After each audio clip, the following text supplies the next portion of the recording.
জিনিস বলে রাখি, অনেকেই লিভারের সমস্যা আছে না, লিভারের মধ্যে চর্বি জমছে, 1 নাম্বার ট্রিটমেন্ট কি সেটা হচ্ছে চিনি জাতীয় যত খাবার আছে হারাম, বাতিল করে দেন।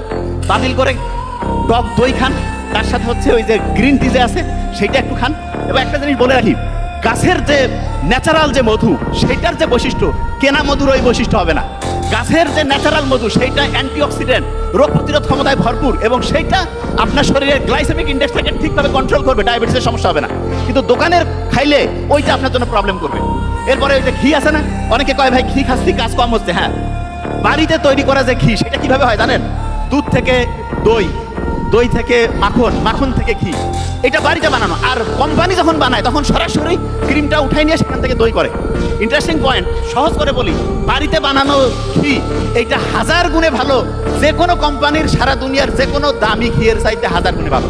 কেন? কারণ ওইখানে এমন উপকারী ব্যাকটেরিয়া তৈরি হয় যেটা আমাদের শরীরের রোগ প্রতিরোধ ক্ষমতা বাড়ায় দেয়, আমাদের হজম শক্তি বাড়ায় দেয়, আমাদের হচ্ছে ওইটাকে যেটা বলে খাবারের যে প্রয়োজনীয় অংশটাকে ঠিকভাবে অ্যাবজর্ব করতে হেল্প করে।